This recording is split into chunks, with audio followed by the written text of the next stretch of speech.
Hey, Elaine. Hello, Mark. You know how I've always wanted this to develop into a wrestling podcast? Yes, I remember. I've changed my mind. What? I want this now to become a basketball podcast Oh, no. because I've been a basketball fan for all of 2 weeks. I used to go and watch the basketball when I was younger, you know. Really? Yeah, in the arena, which was back in the day was called the Metro Arena and now is called something else. It's still called the Metro Arena to Is me it? in my mind. All Yeah. right. Oh, good. But yeah, the big arena in Newcastle, and we used to go like as young women, as teenage women. We used to go and watch the basketball. I think it was because that was where everyone, like in our year group, would go. So it was sort of like a hangout place. But all I can remember is the men were very tall and the balls went boing, boing, boing. And then every now and again, someone put it in a basket. Is that what it is? I mean, Yeah. that's essentially basketball. I've never liked basketball, like, at all throughout my life. And then I went to a basketball game 2 weeks ago. But you didn't go to a basketball game here. No. You went to a basketball game in Germany. In Hamburg, yes. Went to Hamburg for a weekend. We needed something to break up the, just drinking, which was a lot of our time, and eating. Normally we'd go to, a football match to try and do that, but it was international weekend, so none of the two teams in Hamburg that normally play in There's two Hamburg. teams. Yeah, so there's Hamburg, Right, of course. and there's St. Pauli, who are kind of they're a lesser team, but they're in the Bundesliga. They're kind of a punk team, so they've made their name as being anti-fascist, at a time when football was rising, Yes. hooliganism and stuff like Yeah. that. And there's less of that in Germany, I think. But yeah, they are. It's very much thought of as being the forward-thinking team, as it Yeah, was. lovely. But yeah, so we went to the basketball. And I am now now you're a addicted. fan. Yes. Mm, Yeah. great. Look forward to me signing up to DAZN or some stupid See, streaming service sign like up that. to anything. I'm like, look forward to me signing up to, and I go, oh no.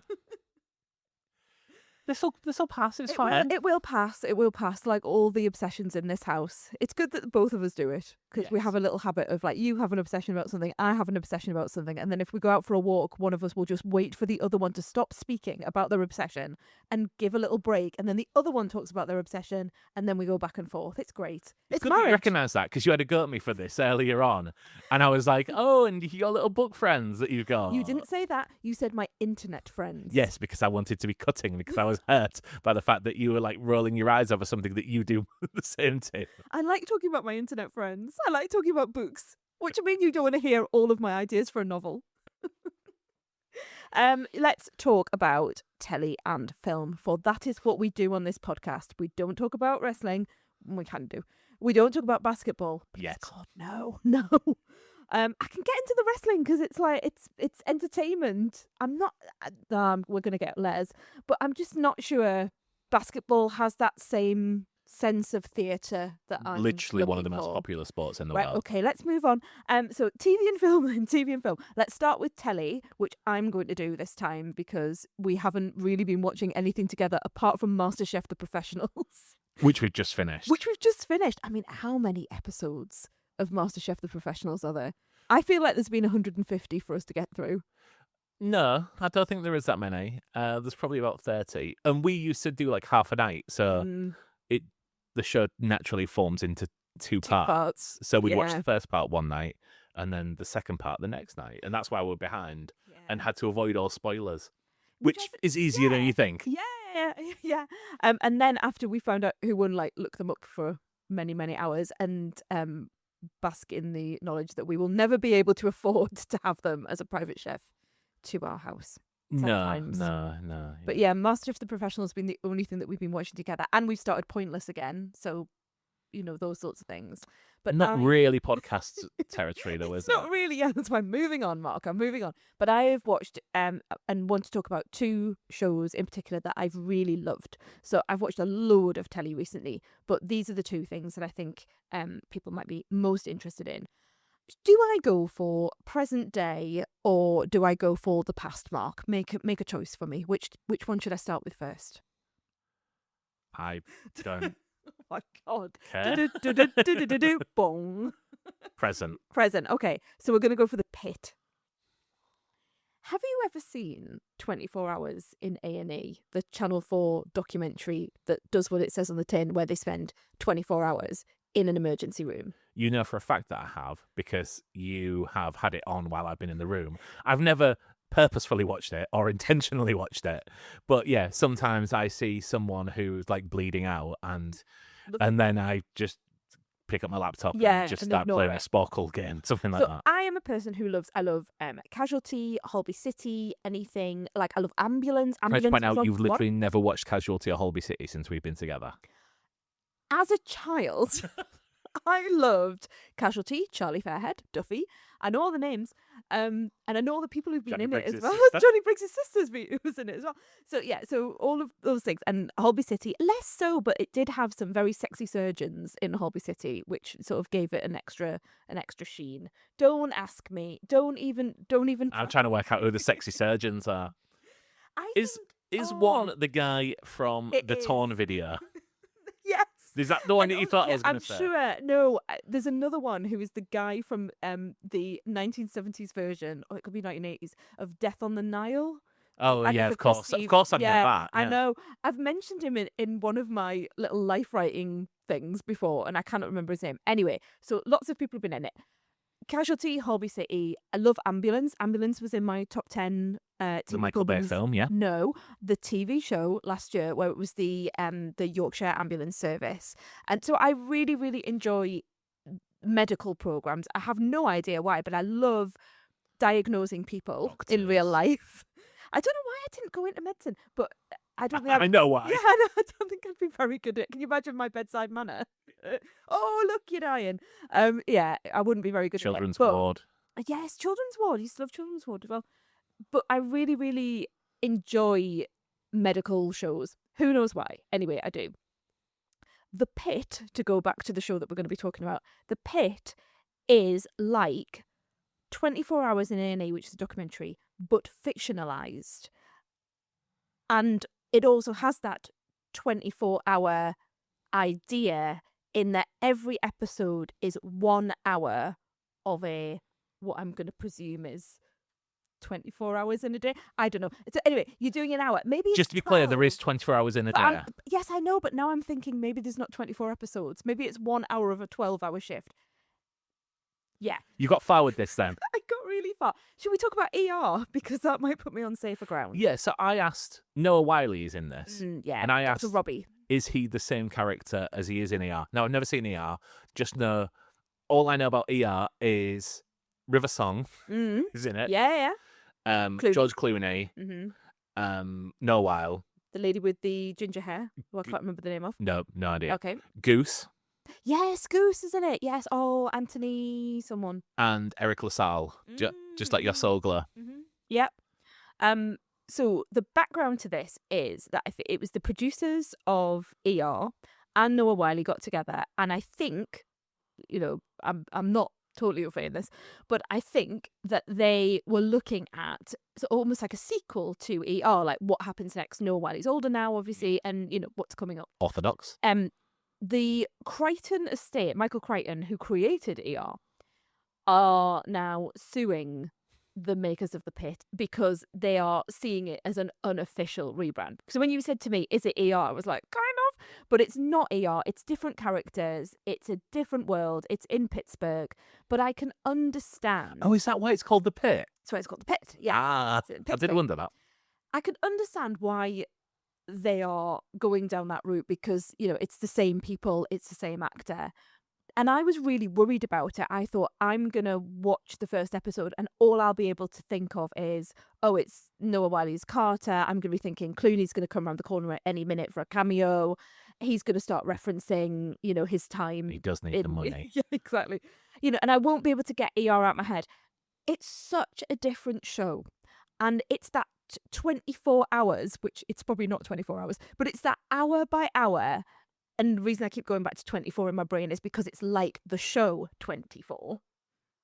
It's that hour by hour idea and structure that I think is so interesting because you get through like an hour block and it just cuts off. It's not, like with 24, Kiefer Sutherland's 24. Yes. They would they would get to like a cliffhanger, or it would cut off at a very specific point. With the Pit, it's just, oh, it's the end of the hour. You know, we're on. It's now. We're now stopping, and then the next episode starts from that moment. You're giving me some funny looks. No, I just don't think that's necessarily. I mean, anyone could do that. Like, I could take a 4-hour film and just cut it directly into 60-minute chunks. I know what you're saying. And look, it's forward thinking. I wouldn't think that would be necessarily a good thing. I'd think that would be quite annoying. It for me personally, it makes me want to go on to the next It's episode. a novelty. Yeah. I mean, I can understand that, but... And it's also this idea of, it really, you know, the reason I keep going back to this whole 24 Hours in A&E being a documentary is this feels like a documentary. It's all handheld camera from what I can see, or it feels like it anyway. You're behind them, you're watching everything happen. They're moving from room to room, so it's not edited in a way that traditionally you maybe stay with some characters for quite a while, but if they've got to move to someone else because there's a road traffic accident come in, or then Noah Wiley's Dr. Robbie's got to go and counsel some parents whose child has died, and then he's been bleeped, and you follow him mainly round this I was about to say A&E, but this ER, this emergency room in Pittsburgh.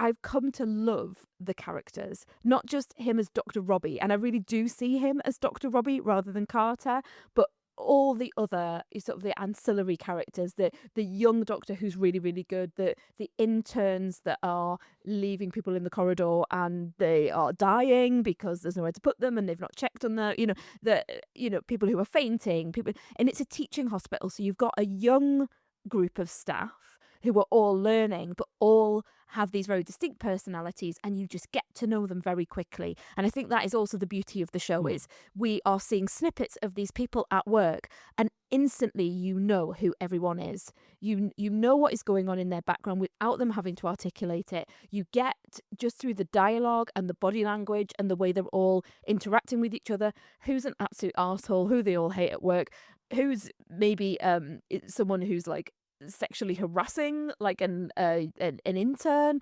who you get in this feeling that maybe they've done this before because everyone's rolling their eyes, who has maybe problems at home that are coming out at work, all of those things. Every single person is a proper well-rounded character, and they are also dealing with things that even though this is an American show, and clearly there's a context to all the things going on in medicine in America. There are things that really, really relate to us in the UK. This is a show that deals with drugs, racism, abortion, women's medical care, mental health illness in young men. All of those. I could just list all the things that it goes through. It is so relevant for our times, and then with the added implication with America of people having to pay for their medical care. Yeah. I just want to watch it all the time, and I'm having to be really careful that I don't just have another episode after another episode. This, for me, it would be definitely in my top 10 of the year. If it's not my number one of the year, I think it would be interesting. I adore it. I absolutely adore it. I'm surprised, because I'm not surprised that you enjoy it, because, like I said, you really enjoy medical TV shows. Yeah. But I'm surprised to see a lot of podcasts that I follow are covering it, despite it just being a medical drama, if that makes sense. And I'm using inverted commas, which I know is an audio feature, but I wonder if it's speaking to everything going on at the moment, but in this one, I mean, you stay in the hospital, you stay in the ER, and obviously you're moving from room to room, but you very rarely go outside. And I think it's just a microcosm of America. Yeah. And I think it's speaking to all the things that are going on in America, and also for us as well. It's been renewed for a third series. Yes. So it's going to stick around. I hope it has a life like ER. I think ER was really important at the time in the 90s. I hope this is really important. I wrote in my Substack newsletter the other day, I really hope everyone involved in government is watching this show, because it raises it raises all the issues that you want you want them to know that this is what is happening for lack of funding. This is what is happening when we don't give people proper care. Lovely little plug there Life as well. little plug for my Substack. I know, I could see the sides of your mouth rise when I said jumpingtheshark.substack.com. You ever watch Scrubs? Nope. Grey's Anatomy? Nope. Aren't they like comedies? Grey's Anatomy is in. I mean, Okay. I've never Scrubs seen is, Grey's yeah. Anatomy. Yeah, Scrubs is a good comedy. I like the gritty ones. Like Casualty. But I really like that. I loved ER. I just loved it so much. I don't think you've ever mentioned that before. No, but I think it's one of those things that I watched as a teenager, and then I haven't done a rewatch, and I think it's not one of those things like It's long as well in it. There's like lots of episodes. There's a million series as well. I think it's one of those things where I know you're not a medical drama person, and therefore I wouldn't say to you, "Oh, do you fancy a rewatch?" You know, whereas we watch Lost without worrying because we both love that. I've gone on too long about the Pit. I'm going to go back into the past, and we are going to talk about the Other Bennet Sister. The Other Boleyn girl. Exactly. Oh, so many times have I typed it out or said the Other Bennet girl or the other. Yeah. Clearly it's a riff on that. Is this related to Mr. Bennet? It is related to Mr. Bennet. One of your favourite characters. Not really. Absolutely not. So quite early on in our relationship, you made me underline made me watch Pride and Prejudice and Sense and Sensibility. I don't think we watched Sense We did because I've seen it and I've seen it with you. So one of them has Emma Thompson in, and one of them has so that's Sense and Sensibility. Okay. And then the other one has Colin Firth in a shirt. Yeah, and a lake. Yes. And and I've also seen on my own, I think, not with you, the film version of Pride and Prejudice with Keira Knightley and Matthew McFadden. Yes. So obviously, as a 90s girl, the mid-90s version of, I think it's 1995, of Pride and Prejudice is like etched into my soul. And what I love about like the dawn of the internet and my version of Instagram, I know your version of Instagram will be very different from mine. Yours will be basketball and wrestling. Mine is just 40-odd-year-old women talking about Jane Austen. And that is what I love about being on Instagram. That is all I'm being served are just like pictures of Mr. Collins. Do you remember Mr. Collins from Pride and Prejudice? Is he the, I'm going to say, creepy cousin? Yes, yeah. Who and that's what he wants to marry Lizzie. Yes. Yes. Which one's Lizzie? Lizzie is the one that marries Mr. Darcy in the end. Who plays her? Jennifer Ely. Okay. Or Keira Knightley in the... I thought Jennifer Ely was in Sense and Sensibility. No, we're getting them mixed up now. I forever will. Yeah. That will never not. Pride and Prejudice, the 90s version, had all these lovely episodes, and it was one of those things that you watched on like a Sunday night or something like that. It's a bit like Chronicles of Narnia for me, is that, you know, it's this episodic thing. And so you can go back and sort of do a rewatch with it, which is obviously what I made you do. It is obviously it's very beloved. It is beloved, and what has happened now is that there have been various authors who have come out and gone, I tell you what, I know you loved Pride and Prejudice, and I remember you loved the TV show. Let me do a sort of a version of this for you. With zombies. yeah, that as well, yes. But so, for example, there's been a version of, so you won't remember this, but Mr. Collins goes on to marry one of Lizzie's friends, who is someone who has been looking for a husband for some time. How can you say I won't remember that? Because I'm just I mean, I don't, but yeah. I feel like, give me some credit. But her friend, Charlotte Lucas, who is like, you know, it's marriage or misery, and, you know, I'm never going to marry anyone. And in the end, she takes Mr. Collins because she's like, well, what else have I got? And she ends up living back at Lizzie's childhood home because Mr. Collins is taking that over.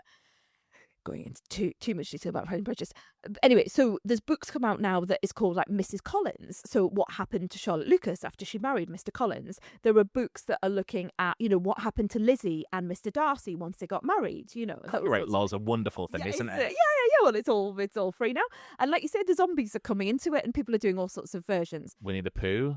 And this is where it's Blood and Honey. I'm trying to keep this to a good time scale. We said, we'll only do half an hour, and then we go off onto tangents. You got 10 minutes left. Thanks very much. So this is where the Other Bennet Sister comes in. We are looking at our main character in the Other Bennet Sister is Mary Bennet, who in the version that you will remember from the TV show was one of the younger sisters. She's sort of like in the middle, and she's one that is deemed to be not as beautiful as the others and not as accomplished. Does she play the piano? She plays the piano. Yes, well done. And she sings and not very well. So this is our heroine in the Other Bennet Sister, and my goodness, is she a heroine for our time? I think she's coded neurodiverse in this. She's an educated woman. She wants to educate herself. She sees the best in people. She understands people like Mr. Collins. She understands that they're sort of their unique quirks, let's put it that way.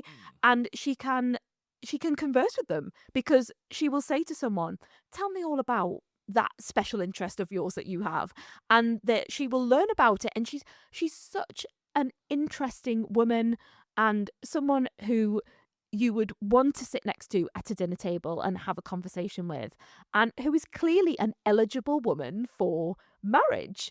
And this is her journey, and it's actually, there's many more episodes than I thought there were going to be with it, but this is her journey. So it takes you through some of the events of Pride and Prejudice, but from her perspective, and then goes further.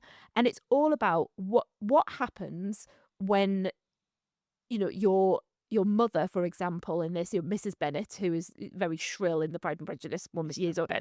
Bennet, all the time. Yeah. So imagine if that person's telling you all the time that you're not as beautiful as your other sister, or not as accomplished as your other, and you're just going to be at home and you're going to look after her for the rest of your life. What happens if there is another pathway? What happens if there are suitors out there for you? What happens if you don't want a suitor? What if you want to go up different, you know, want to climb a mountain or go to London or do all of these different things? And that's what this show is about. And it twists and it turns, and I couldn't see what was coming. And I really love not only the nods to Pride and Prejudice, which I knew what was going to happen, but also what happened after that. It was such a heartwarming show. And I'm not normally into like a twee sort of, oh yeah, have a cup of tea and a biscuit. And, you know, I want medical dramas about women's rights in the US. But this was like someone had put a little blanket over me, given me a cup of tea and a biscuit, and gone, just sit here for 45 minutes, and just enjoy going back in time and watching this woman find herself. It was just wonderful. And no, it's definitely not for you. Although I found it really funny. And I did think at one point, I was like, oh, if you were sat here watching it with me, I think you would find some humour in all the things that were happening. Well, it's got a big comedy cast, hasn't it? Yes. So who's in it? So Ruth, is it Ruth Jones? Yes. I don't remember her name. Well, I mean, if it is Ruth Jones. Yes. Gavin and Stacey Ruth. Yes. Yes. Richard E. Grant is in it. There's a guy. Shall I just go over to my PC that's next There's to a me? guy, and I'm sure his name is Richard, and he's been in something else that we watched like Iowa in our youth. No. And when you look him up, you will be able to do what I haven't done for the last few weeks, which is look up where I know him from. I think he's Welsh in real life, though he isn't doing a Welsh accent in this show. He plays...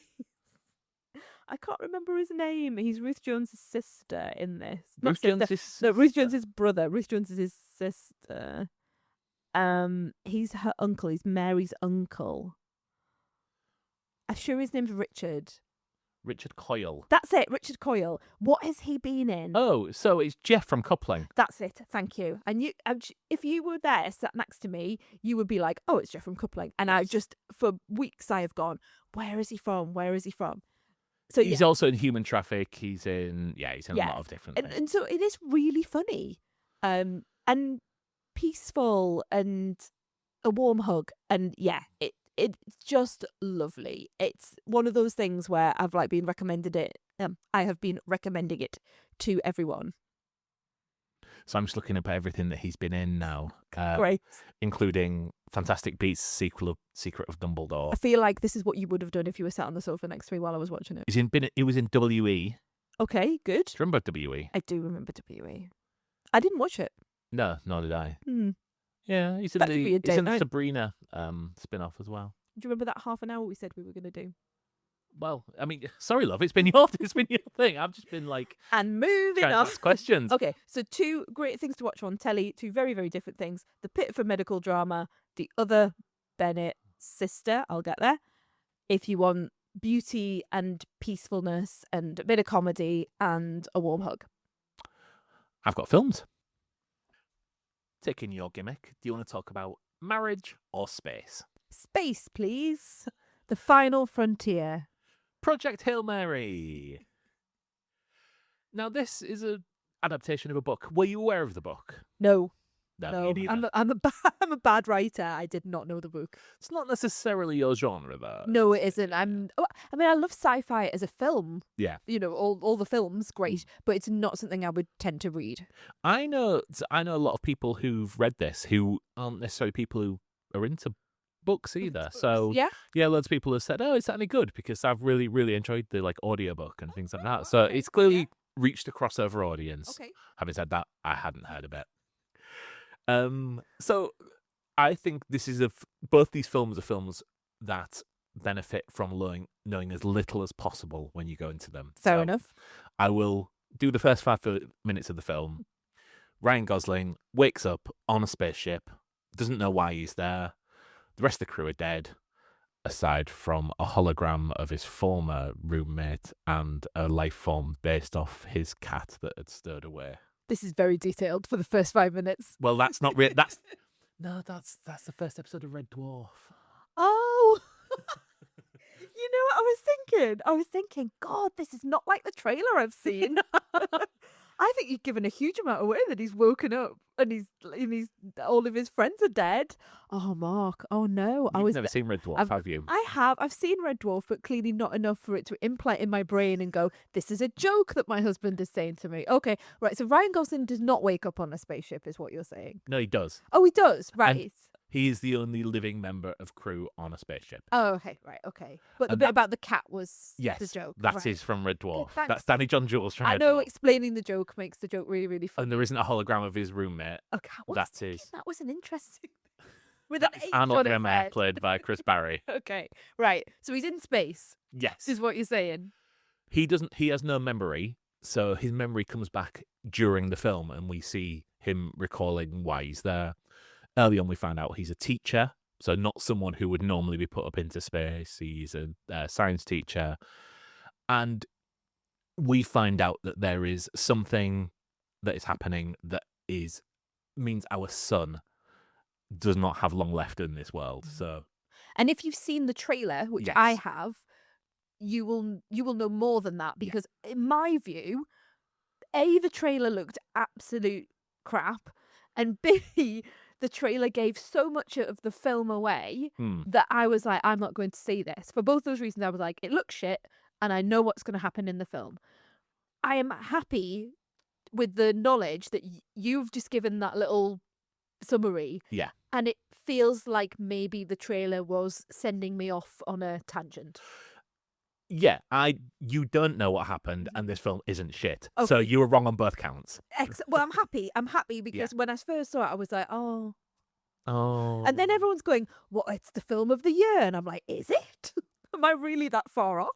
Yeah, I'm not going to go into what happens and the intricacies. However, this is a film that's only tangentially about space. This is about communication. This is about forming bonds, and forming bonds in situations of extreme times. You know, it's a film about grief as much as anything else, and the bonds that you make at those times. This has got one of the best relationship buildings that I've seen in a film for a long time. Obviously, it's a space movie, but a lot of the effects are practical, and I think that pays out. You're seeing people act together, not just someone standing in front of a tennis ball, which is what's happened. And I can't say for sure what it would be like if it was all CG, but it pays off as far as I'm concerned. Ryan Gosling's brilliant in it. One of the most unsung people in it is Sandra Hüller. Are you aware of Sandra Hüller? No, not off the top of my head. Can't imagine her. Are you going to show me a picture now? Yeah, I'm going to show you a picture. Put my glasses back on. Sandra Hüller is that lady. Now, she Anatomy of a was Fall. in Anatomy of a Fall. I know her face. And Zone of Interest. Okay, yeah. She plays kind of the contact that's on the ground. And she is so perfectly culled and plays this so very well. Someone who's in charge of essentially rescuing the son. So a lot of pressure on her. Yes, but plays it with such a stoicism, and whilst people are going mad trying to work out what's happening, she remains calm around them and is the person who has to lead them through everything. I was going to say it's a star-making performance, but clearly she's into the best reviewed films of a couple of years ago. But certainly in terms of an English language film, I think it's going to be a real breakthrough for her. James Ortiz plays a character which I'm not going to mention, but if you've seen it, look up the history of who James Ortiz is and how that ties in. It's a really, really brilliant performance, and also a brilliant little small role, but for Ken Lung. Oh, right, okay, great. Miles. Yes, a lost reference must be in the podcast. In this, he cannot speak to dead people. Okay, that's a shame. Which is, because that's the best bit about him, really.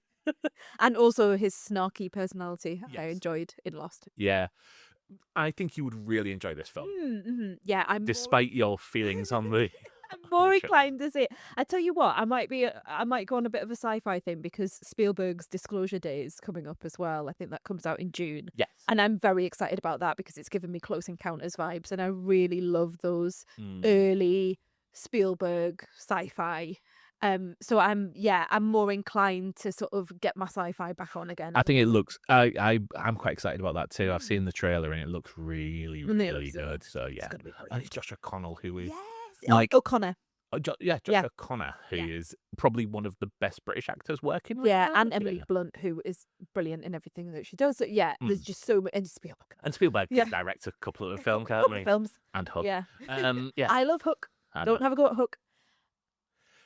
Do you want to go on to marriage? I'm just thinking marriage now. Marriage. The drama. Okay. A controversial film. Yeah. It has. There's a lot of discourse around it, and I think you will be. I mean, you will have a mirror if you're hanging around Instagram or other social medias. It will have been a miracle if you have avoided spoilers for this film. I did not go looking for it, and still people were.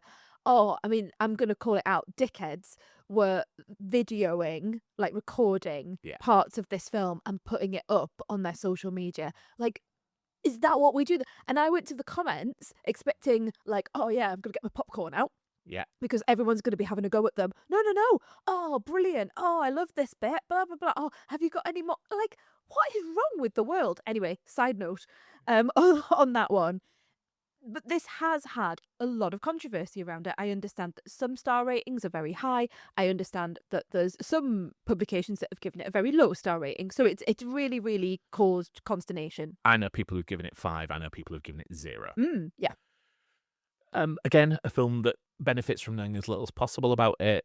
So if you've managed to avoid spoilers, I would recommend to go see this and carry on avoiding spoilers. This is a film about 2 people in their late 20s, early 30s who, a week away from their wedding, are at their, like, what's it called? Where you go and, like, the menu tasting. I remember we did that. We did that. Yeah. Yeah. So, like, I think that's what it is. It's called, isn't it? Like the food tasting. Just like so with the maid of honor and best man, who were a married couple played by... So I should mention that it's probably 2 of the most fan stars in the world, Robert Pattinson and Zendaya. And I went to see this a week and a half afterwards on a Tuesday night, and there were groups of lads who were there to see Zendaya, I believe. Yeah. Isn't it? Like, I'm so old, I don't realise this is what I feel you're a different generation. Yeah. So their best man and maid of honour are played by Malhamadou Ati and Alana Haim. Okay. Who are with them at this menu tasting. I don't know why they're doing it the week before the wedding, but we'll let them go. We did it a lot earlier, didn't we? Yeah. I got quite drunk. Well, it was Beyonce night that night. Yes, we were, because we went to our wedding venue. Sorry, a little sad here. We went to our wedding venue to pick our menu, and they said, we've got, as part of in the big hall where we got married, they quite often have like gigs, and especially tribute gigs, and they had a Beyonce tribute night. Yeah. So they said, do you want tickets? Night. Do you want tickets? It was a room full of women. I'll tell you And what, Mark. I nearly cancelled my stag do and rearranged it to go to the next Beyonce night there. It was You had so many people. I don't know if I remember if I've talked about this on the podcast before, but you had so many women asking you to help them with their phones to take photos. Yes. Like, that was a weird night. It was a weird night, me watching you have all these women come up to you and like sidling up going, oh, I don't know how to take a oh, could you help me? Could you take the photo? And I was like, what is this? So yeah, that was a fun night for us both. Probably the best night I've had in that room, yeah. Yeah. Thanks very much. Okay, what were we on to? So menu tasting, and they decide to have a game of what's the worst thing you've ever done. Mm-hmm. I'll say now that this is one of the best trailers I've ever seen for making me want to see a film, because I think that could be quite a high concept film of, what's the worst thing you've done. They don't show what Zendaya says. Yeah. So they show people reacting to it, but they cut off purposefully and make a point of rough editing of it cuts off at the moment she starts to say this. And we see everyone's reaction is disgust and horror, not really believing it. And then we see the aftermath on her relationships with two of her best friends and her fiance. Yeah. This is a film that's largely made for me, because I am obsessed with that one moment where everything changes in people's opinions. I'm fascinated by how one reveal can change the way you see people and everything like that. So I am sat around just going along for the ride. And secrets as well. Yeah. Like you think you know someone, and then they reveal something that's a character, something like it couldn't even be a character flaw. It could be something else. They reveal something about themselves that you go, oh, I don't even know you at all. Yeah. Crucially, I didn't know what the reveal was. I read a review where I feel the person made a point of not telling people, but gave way too much context to the point where I was like, well, it sounds like it could be that, and it was. Yeah, okay. And I was quite disappointed at that. But I love this film.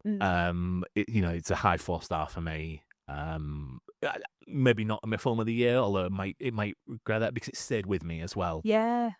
Because you can play it out, can't you? No matter what the thing is, you could put that to one side. You could play it out, and you could think about what you would do in the different circumstances of what someone could say. Literally when I was sat there, I was like, oh, they're all being dickheads, and I'm thinking, well, they are like quite young. And then I remember when I was around that age, I found out something about someone, and it absolutely rocked me. Someone who I knew.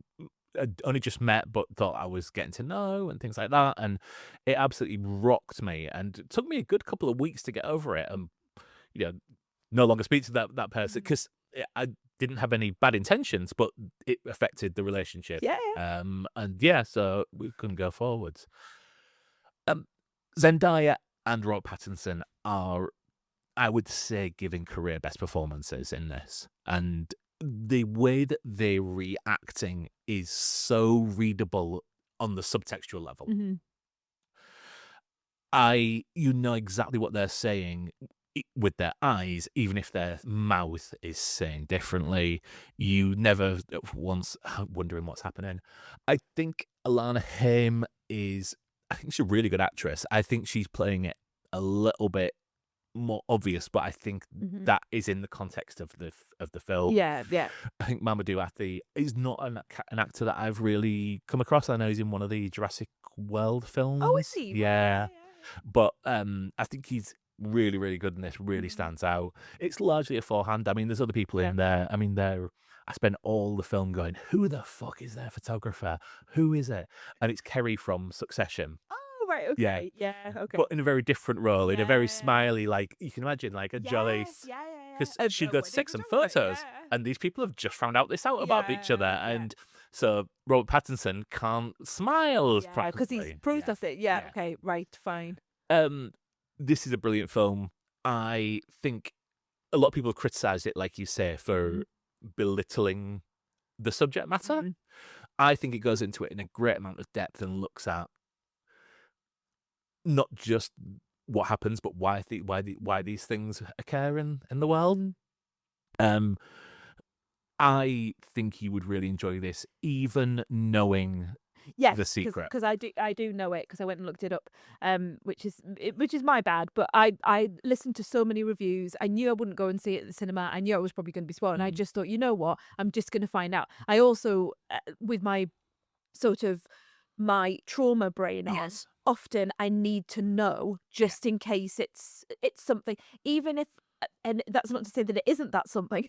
Yes. You know, I'm not saying that it isn't that. I said often it's not a question of if I find out it's about a particular topic, I won't go and see it. I actually will. Yeah. It's just having the knowledge beforehand I can make that choice. I will watch it when it comes out on streaming. But I tell you what, it really, really reminds me of. There's a book by Lottie Hazel called Piglet, which you see around this house all the time because I'm always carrying it around and reading it and putting it down. And to the point it's almost a problem. It's just right. It's a book of reference for me when I'm writing a novel. I'm writing a shorter novel, and she's written a shorter novel, and I'm writing about the run up to a wedding. And her book was about the run up to a wedding. And the same as this, one night the husband to be turns around and tells her, the author, not the author, the main character, something. He turns around and says, I have to tell you something, and it's weeks out from the wedding. The difference in the Lottie Hazel book is that you don't find out what it is, but it's the same as what you said at the beginning of this review, which I cannot stop thinking about what it is and what it would be, and if it's this, would you stay? And if it was this though, could you get over it? And what if you told other people and they sort of said, oh look, you know, everyone goes through their ups, you know, like, and it's all the people around you as well, which is what I think what reminded me of this when you were saying about the two, like the best friend characters, because that's the same in that book. And so I think what I'm saying is, my long-winded way of getting around is, if you have watched the drama and you've enjoyed it, you'd also, I think, really enjoy reading Lottie Hazel's book Piglet. So that's my. You're just looking at me like, oh no, not only have we not done a basketball podcast, we're now going into Elaine's book review podcast. It's not that. It's just I've never had something that's been so close in terms of what I've been reading and what's on the screen at the moment. Defense. Fair enough. You got a thwacky thing. Oh, well, so we've had a really positive episode, haven't we? Yeah. Like 2 really good TV shows, 2 really good films. Let's go see Super Mario Galaxy just to really screw it up next time. I know. Right, that's it. We're done. We'll see you next time. See you next time. Bye. And see you next time.